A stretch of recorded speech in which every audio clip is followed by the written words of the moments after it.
very sophisticated strikes deeper within Russian territory that have damaged major Russian oil refineries. And Russian oil refineries are effectively, Putin's life source, right? It produces the fuel that produces the cash that basically produces loyalty among the elites. And Ukraine has said, we're going to take the fight to Putin's purse. We're going to tackle his war chest. And that going into an election, just seeing some of the country's most important oil refineries on fire days before going into an election where this guy, says, I'm going to keep you safe, only I can protect you, does create an atmosphere of kind of something's not quite right here. When a strong man doesn't actually look as strong as he wants to anymore. Green dye poured into ballot boxes. Boxes set alight and fireworks set off inside polling stations. Some of the vandalism incidents reported on the first day of voting in the Russian elections. Vladimir Putin is certain to win 6 more years in office after the vote. Gabriel Gavin is a journalist who writes about Russian affairs. Good morning to you, Gabriel. Just outline what's been happening at polling stations. What images are we seeing? Yeah, well, good morning. I mean, there's certainly the image of a presidential election taking place in Russia, but it isn't an election in anything other than name. You have got large numbers of people turning out to vote, largely because state employers and big companies are requiring their workers to attend in an effort to make it look like a large number of people have participated in this election.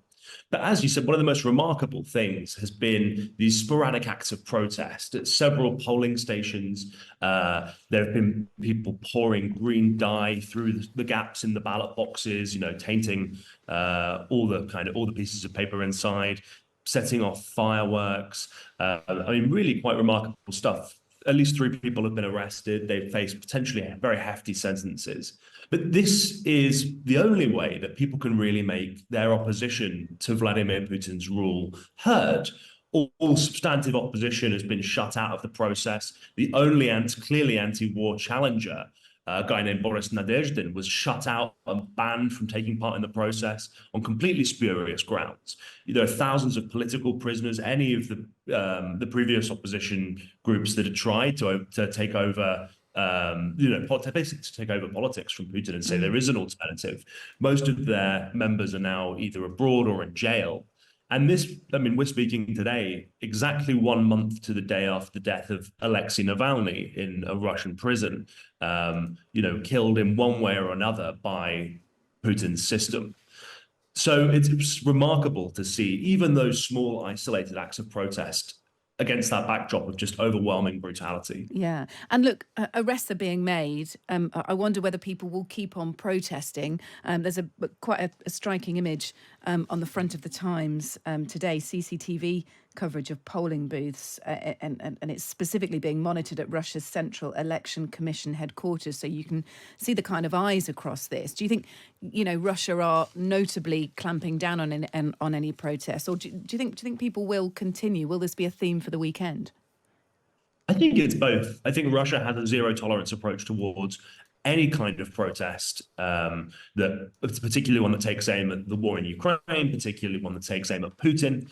However, it's clear that there are a small number of people who, understanding that the massive implications that being involved in that kind of protest, being arrested would have for their careers, their family, their lives, still go on and do it anyway. I think there's a very small number of people against the backdrop of, of millions and millions. Yeah. Tell us about the incentives, because I was looking at some pictures yesterday and looking at some video of a woman who'd won a car. Someone else had won kind of a week's worth of shopping. So there's a big effort, isn't there, to get Russians to the polls, as you say. But there are prizes on offer. I mean, this is the sort of theme of it, really. Yeah, again, it's not an election in any conventional sense. I mean, this is an exercise in re-legitimizing Putin, more in his own head, I think, than in reality. We all know what the result of this election is going to be. Nobody is going to be surprised by this in Russia or abroad when Putin declares he's been re-elected with a significant share of the vote.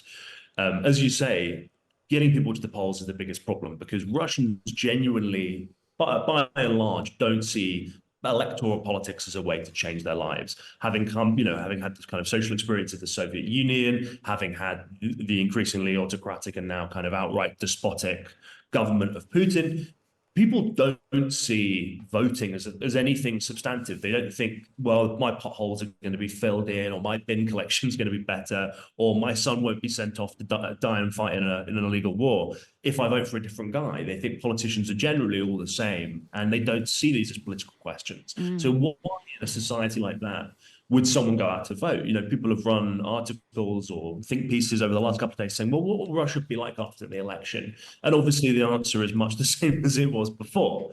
But when you have, 3 people turn out to vote, it looks appalling. It just points out how clearly this is a sham.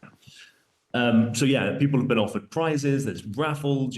A city in one of the first cities in Siberia, Tyumen, has offered people, if they come to the polling station, they have a chance to take a photo with, the American political commentator Tucker Carlson.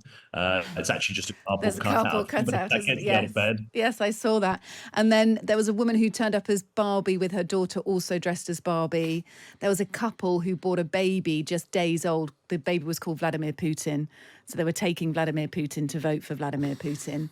I mean, if it wasn't such kind of a dark story, and if the outcome wasn't already so inevitable, it kind of seems like some Russians, you've got the protests on one side, but you've got some Russians having a bit of fun with it. Is that fair to say?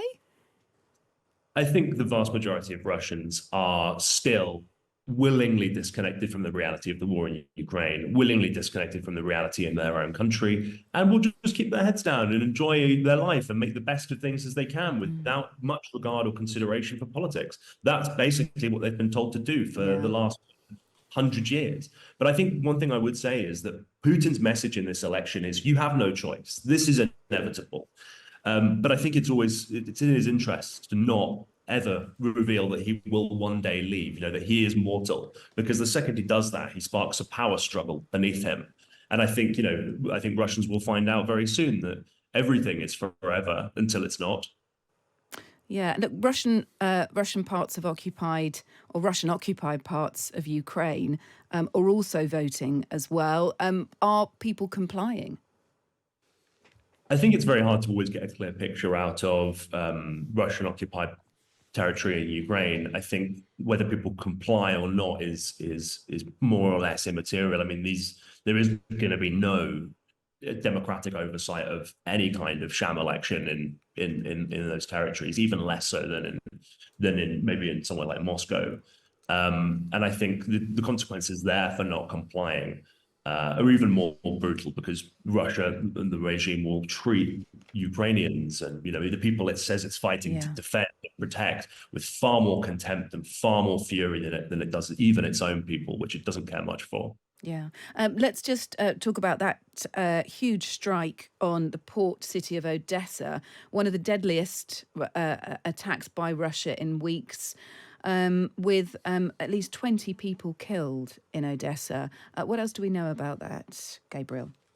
Well, my understanding in this case was that what bolstered the death count was, unfortunately, that it was a double tap strike. So something was hit, rescuers come in to try and save lives and fight fires, and then it gets hit again in roughly the same place. And that's a tactic that Russia's used in Syria. It's a tactic that Russia's used elsewhere whenever it wants to create civilian casualties. But I also think it's worth mentioning that comes on the heels of very sophisticated strikes deeper within Russian territory that have damaged major Russian oil refineries. And Russian oil refineries are effectively, Putin's life source, right? It produces the fuel that produces the cash that basically produces loyalty among the elites. And Ukraine has said, we're going to take the fight to Putin's purse. We're going to tackle his war chest.